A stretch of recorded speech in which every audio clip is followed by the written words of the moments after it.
Welcome to our podcast, episode 102 on Rick and Morty.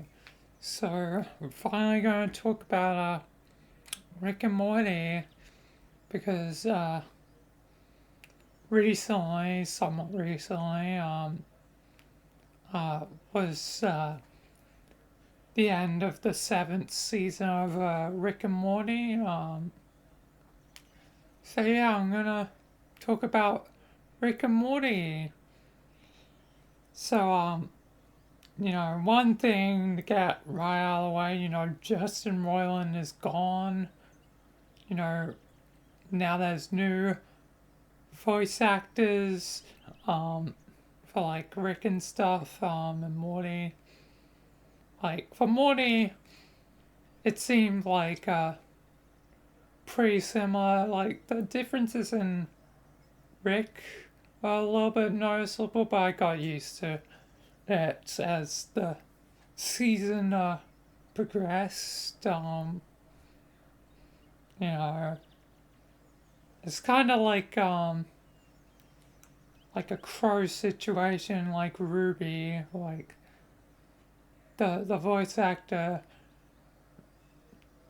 got fired and a new one replaced Crow, so at first it was very jarring between old Crow and new Crow, but eventually just sort of got used to the new voice. But it is definitely very jarring to, you know, go from old to new, like between old stuff and new stuff. But yeah, Rick and Morty, the seventh season. Rick Prime is dead. You know, the main antagonist gone and dead, and I'm like, wow, that happened just like halfway through the season, like for one episode. Can't believe it. It's over technically, you know, that easily, but there's still like Evil Morty, and I feel like there's gonna be more with Evil Morty. Like, but for now, like, you know, things you know, continuing, I guess, as normal weird adventures, and not to mention, the episode with the hole, which was all just about Morty and not even about Rick, which also had a really weird thing. Um, a questionable thing, and like, uh, the finale of it, but Rick and Morty's weird. But probably one of the most, or the weirdest thing that happened in the series yet. Like,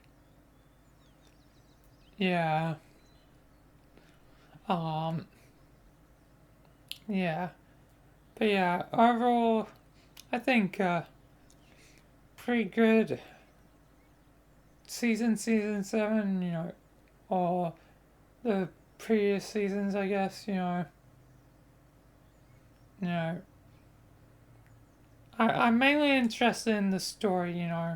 Where things are going. The actual more story focused episodes than the adventure episodes, because and I'm one who likes a story, ongoing, connected story. Quite obviously, because I do Mike on Jimmy, so yeah. I mean, there's more filler episodes even in my thing, because not all 2,000 videos, that plus videos I've made on Michael and Jimmy, not all of them can be story episodes, so there's, filler from time to time, because sometimes, things happen, but, you know, you know, can't always go to the effort of making everything, like the War of Oni, happens, off screen, like the War of the Black Ops, that happens off screen because, I, I'm mainly focusing, on the mod slash, in terms of story they're referred to as simulations. So, you know, I don't always, put in the extra effort to make the thing, but, you know, you know, it all depends, because if I put effort into everything, then it'd take a lot more time, like, I'm not going to do that just because, like, you know, you know, putting effort into everything, is draining. You gotta choose which ones are the most important story beats to actually make into, proper episodes, where if it's more just a generic episode, then it doesn't really matter. So yeah. But yeah, yeah. But yeah, Rick and Morty's pretty good, Um, I guess I recommend watching it, I guess. Um, Pretty good, I guess. Yeah. But I'm definitely looking forward to the future, and I wonder how much longer it will go, because the joke is that it'll go forever, but I really doubt that. It's probably gonna end with most likely season 8. Like, I don't see it going too far beyond season 8. Maybe there'll be 2 more seasons in it, season 9, at the most 3, like, because then there'll be a nice even 10 seasons. But yeah, I don't see it going much further than at the max 3. I really doubt it will go to 2, but I guess we'll see. Most likely, I feel like there's only one more season within Rick and Morty at this point, because, the only real, like, antagonist at this point, left now that Rick Prime's dead, is Evil Morty. I don't think there'll be really anyone else introduced, or, you know, most likely things are going to start to potentially wrap up towards an ending, and season 8 may be the final one, if not season 9, and if not season 9, definitely by season 10. So, yeah, I don't think there's much more left for Rick and Morty at this point. But who knows, I could be wrong. Maybe there'll be more things, but it's better, end off the thing before it goes on for, too long and starts to lose itself than let's distort from what it was originally. Like, some things can, survive for a really long time, like, Doctor Who, Star Wars, things that go on for a long time, for like multiple like iterations, but you know, I don't think Rick and Morty truthfully will be, 1,000 seasons or whatever Rick said, It's just pretty hard to do, lots and lots of seasons,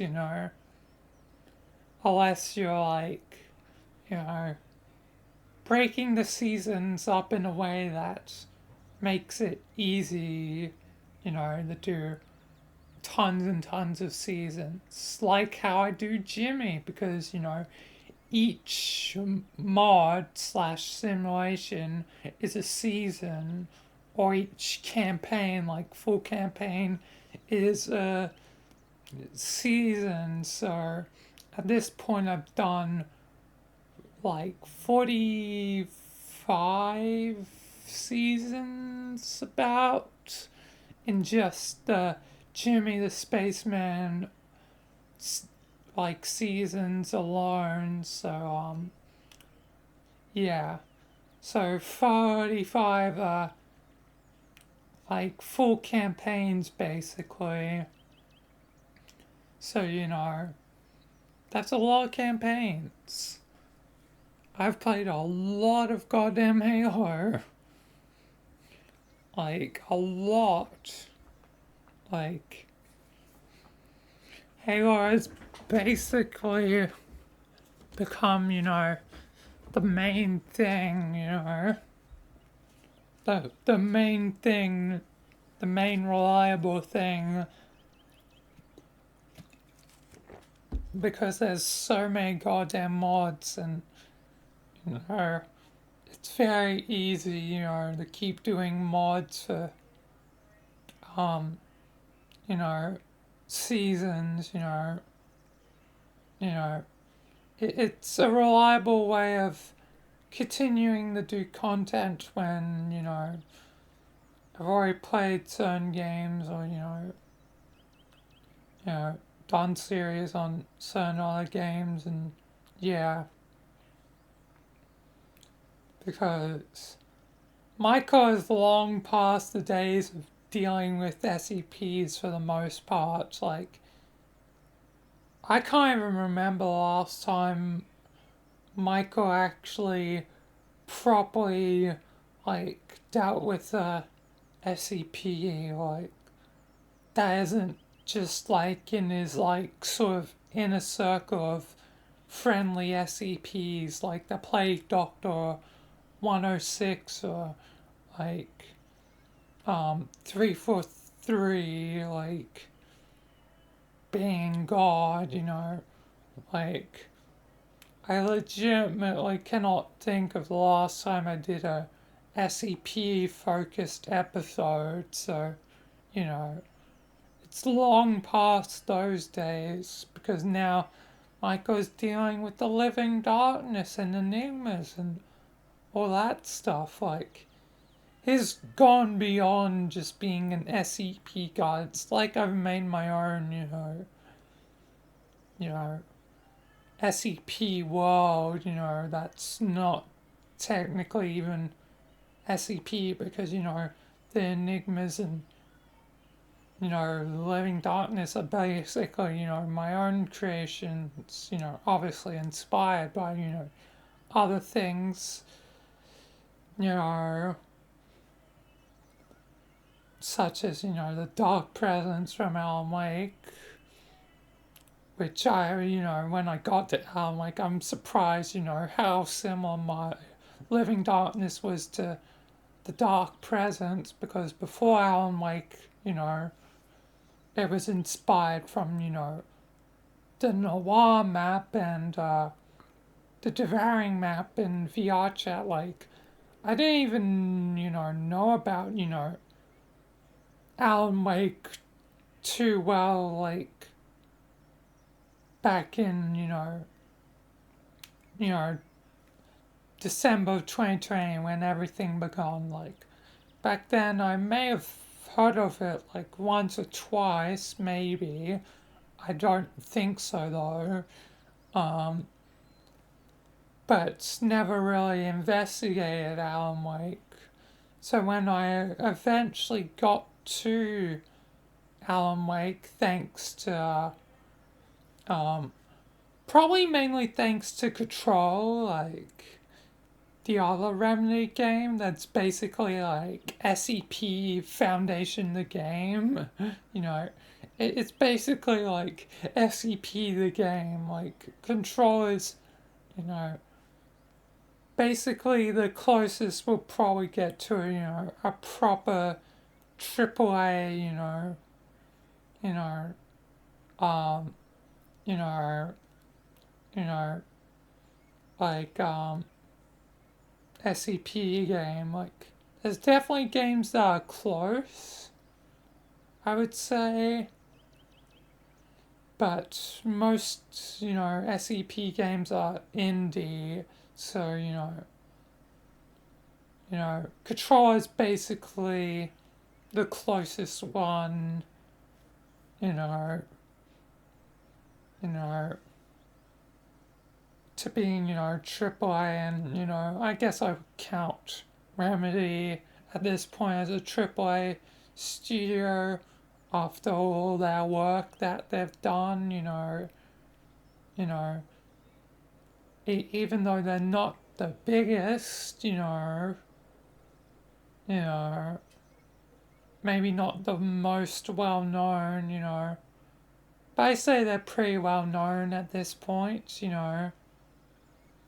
especially after Alan Wake 2, so, yeah, I would count them as AAA at this point. One of the few good, like, AAA, like, studios that, A, isn't, like, commercially, like, like, bankrupt, well, not, like, bankrupt, but, like, they have no soul. I guess, soul corrupt, um, instead of bankrupt, um,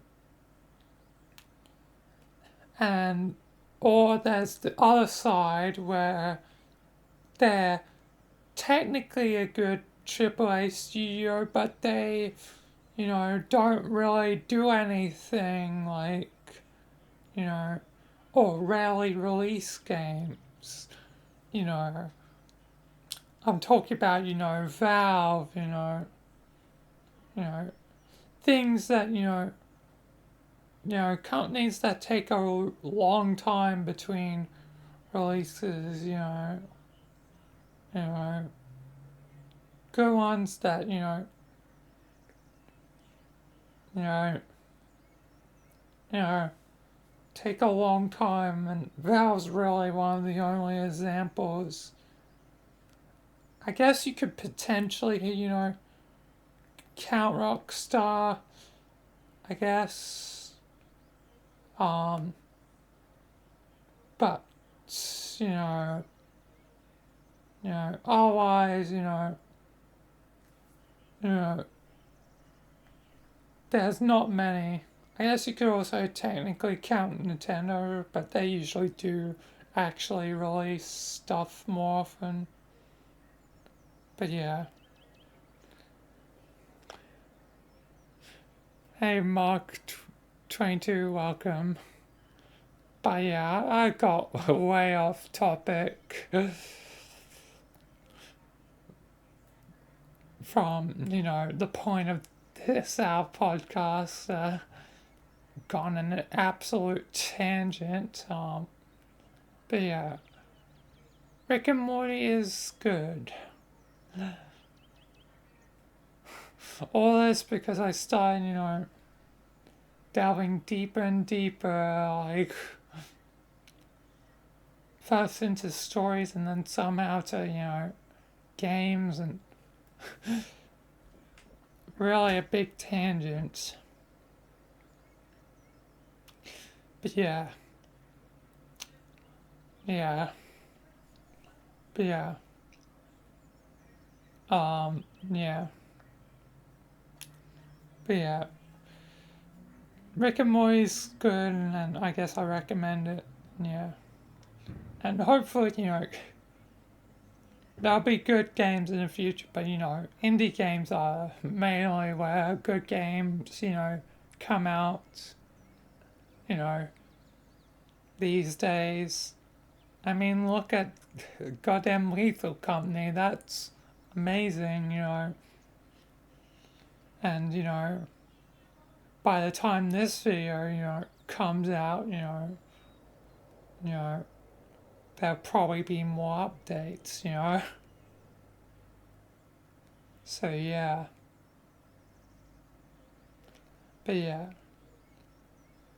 that'll be it for the podcast. So yeah, peace.